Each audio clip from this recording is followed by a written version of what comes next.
I came to the UK in 2021 for my master's in data science, and I completed it in 2022 because it was a one-year course. By the time I finished my first semester, I had my first job offer, and as soon as I started my second semester, I had an internship, and as soon as I finished my course, I had my second job offer. And after 3 to 4 months, I got my third job offer, where I am currently working as a senior data scientist. So I know a thing or two about how to find a job in the UK. So in this video, I will share 13 ways using which you can increase your chances of getting more calls and eventually finding your first job. I know I will not talk about those usual ways of applying for jobs such as on LinkedIn and other platforms. That is something which everyone is doing and you must be doing it already. But you're not getting enough calls, probably that's why you're watching this video. So I will definitely share 13 innovative ways using which you can increase your chances of getting more calls and then eventually turning them into a job offer. So with that being said, let's jump right into it. So the first one is target startups and small companies with a project that you are currently working on, and that project might be relevant to that company, or with a proposed solution of a problem that the company might be facing. And the idea behind this is that small companies or startups, they don't have enough resources to hire people first and then train them to work on something. So ideally, they are always looking out for people who already know things that they are currently working on. So if you are someone who thinks that the project that you're currently working on could be relevant for a particular startup, so try to find those startups for whom the project that you are working on is relevant and reach out to them and then showcase your project, and maybe they will really like your project and then hire you as a full-time employee to continue working on that project, or maybe to start working on the project that they are currently working on. So do this thing. But now the question is how to reach out to these people. So the simple answer is cold email and messages. You should be able to find their contacts on their official website, or you can find the people who are working in that company on LinkedIn and you can simply send them a value proposition via email, write a professional email and send it across. If they find it really helpful, or if they think that there is a value in that, they might give you a call or maybe a job offer already. So yeah, give it a go and try that. But cold emails don't only work for this particular use case. So for example, if you want to apply to a specific company and it's a big company, usually in big companies there are a lot of internal hiring and they don't post these jobs on LinkedIn or other platforms. So if that is the case, you will never know that there is an opening. So if you are really interested in one or the other company, try to reach out to some of the people who are hiring in that company, or they are the hiring managers. So if you reach out to them with a value proposition, your CV and your portfolio, which we will talk about in this video. So if you reach out to them with these things, and if they have an opening and if they think that you are a good fit for a particular role, they might give you a call and may schedule an interview. So yeah, cold emails are really helpful and you should definitely do it, be it a startup or for a big company. But now the question is, how will you make sure that you are the one who is getting an interview call over other people, and what sets you apart from rest of the crowd? So that's where the video resume comes into picture, and I don't think a lot of people are doing it. So if you are the one who is creating a video resume, it will definitely give you an edge over other people. So what is a video resume? So it can be a 1 or a 2 minute video where you will talk about yourself, you will talk about your past experience, your education, projects that you might have worked on, and also your hobbies and interests. So that way the hiring manager can actually see you talking, they can assess your speaking skills, and they can build a one-to-one relation sort of things. So by looking at a resume, they might not be able to build any kind of relationship, but while seeing you speaking in a video, they can actually see you, and that way they might be able to make some kind of connection. It might not be a conscious one, but in subconscious mind it's always there. So try to create a video resume and share it with the hiring manager. But now the question is, how will you share the video resume? So that's where the online presence comes into picture. And when I say online presence, I mean LinkedIn, GitHub, and your interactive portfolio. So first let's talk about LinkedIn. So you might already know LinkedIn is a professional networking social media. So it's very important to have a professional profile, and on LinkedIn you can always have your education, work experience, and all those kind of things. And that's where you can upload this video resume, and then you can share this in your CV. So I would suggest sharing the link of this video in your CV where you say LinkedIn. So when a hiring manager clicks on your LinkedIn link, it will straight up open that video and then once they go through the video, then they can go and check out your profile as well. So the first thing that they see is your video, and then of course they can go and check out your LinkedIn profile. Now the next thing is GitHub. GitHub is where you can push all your code and showcase it to hiring managers or developers or future co-workers. And after seeing your code base, they can understand how good you are with your coding knowledge and how well you are able to manage your project repositories.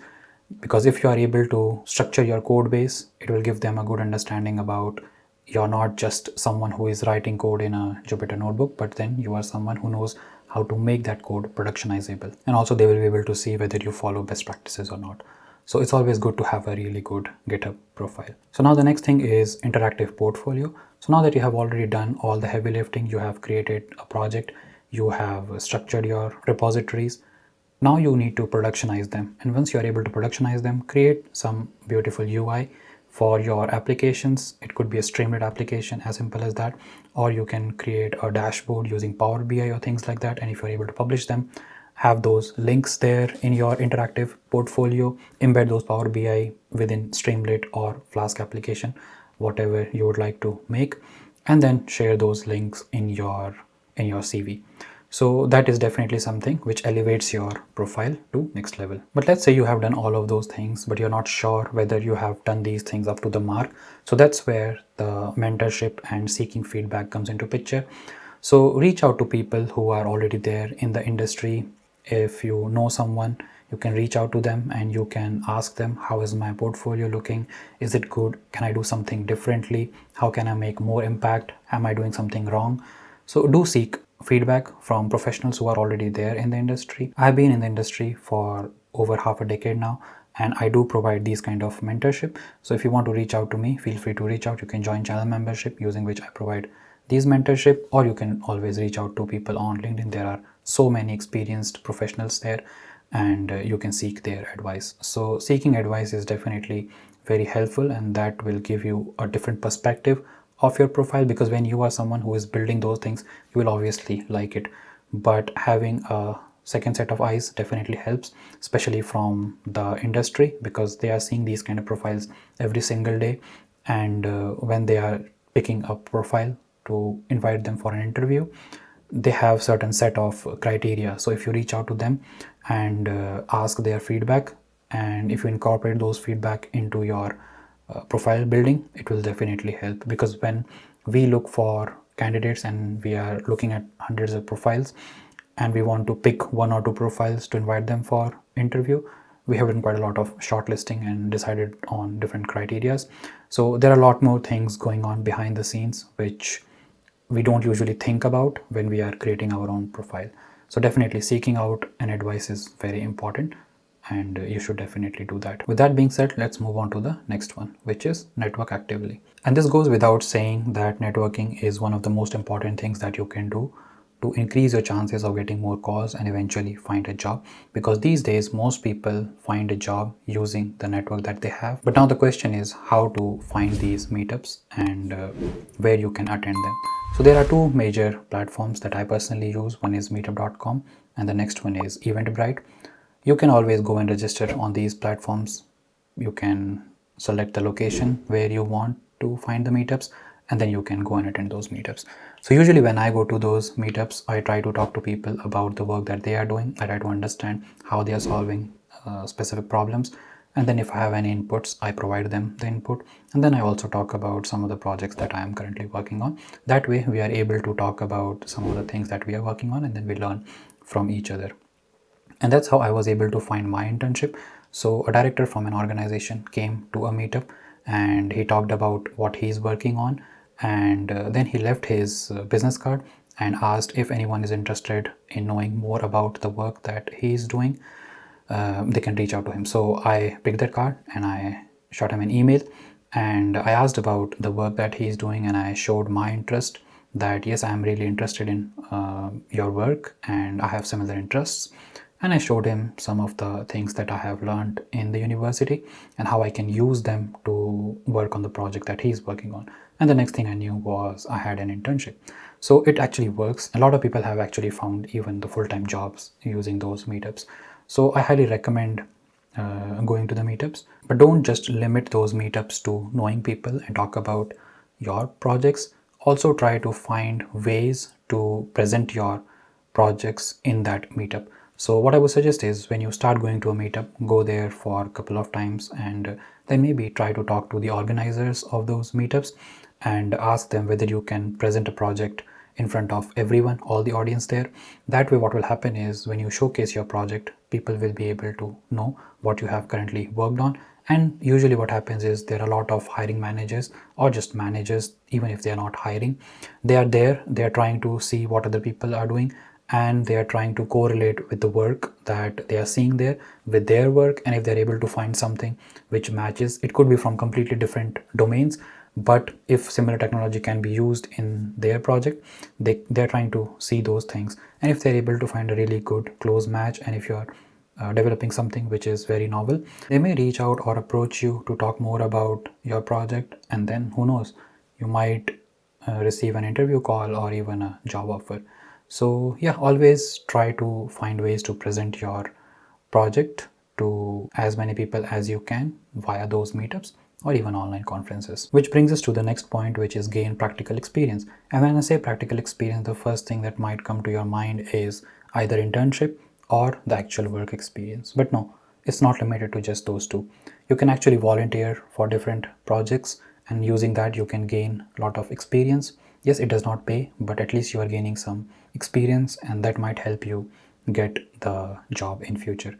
The next thing is freelancing. For freelancing, yes, you need to have certain set of skills and you need to create a profile on Upwork or freelance.com, and then from there you can start finding some freelance project. The next thing is participate in hackathons and challenges. By participating in those hackathons and challenges, you might win some prizes. But then it's not just that. There are a lot of managers in those challenges. They look out for really good talent, and if you are someone who is able to build some really good solutions for those problems, you might even get a job offer from one of those managers. So always look out for these hackathons and challenges. They are really important. And the last one is contribute to open source projects. So by contributing to open source project, you always level up your skills and you are able to learn how to collaborate on a live project, and you will be able to write a lot more cleaner and modular code. So it definitely helps you to develop your skills. So these are some of the ways using which you can gain practical experience. But let's say you are struggling to find any of these. That suggests that there is a skill gap, and to bridge that you need to pick up some in-demand skills, and to do that you can take up some courses. On Udemy there are a lot of affordable courses and they cover quite a lot of things. So if you go through a course, you can definitely learn a lot of things, and then eventually you can apply for all the roles that I mentioned just now. So now let's say you took a course and picked up these relevant skills, but you want to level up your profile just a little bit more. For that you can get some certification. So the certification could be Azure certification, AWS certification, or GCP certification. And the reason these certifications are useful is because these days all the organizations, they use cloud for all their compute heavy tasks. And if you're a data scientist, trust me, you will be working a lot of compute heavy tasks.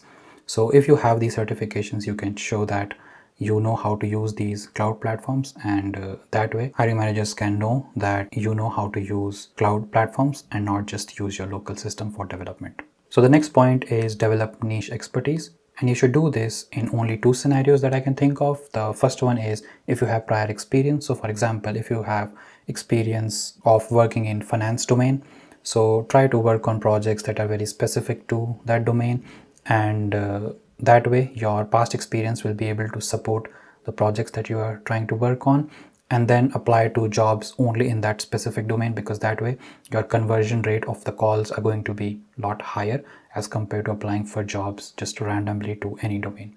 And the next scenario is if you are coming from a non-technical background. So for example, if you are coming from a pharmaceutical background, or if you are coming from a medical background, so try to work on projects from that specific domain and apply in that particular industry, because your domain knowledge will definitely help you get that job. And I talk about this quite a lot. Data science is not just a technical domain, it's an interdisciplinary domain, and people with different background can definitely have edge over people who just have technical background, because you also have domain knowledge and then you are gaining now the technical knowledge, and with a mix of both you are definitely a complete package as opposed to someone who just has technical knowledge. Because when understanding a data, you will be able to understand the data a lot more because you have the domain knowledge, as compared to someone who just have technical knowledge. They will only be able to use their statistical knowledge to analyze the data and figure out whether a particular data point is an outlier or not, just an example.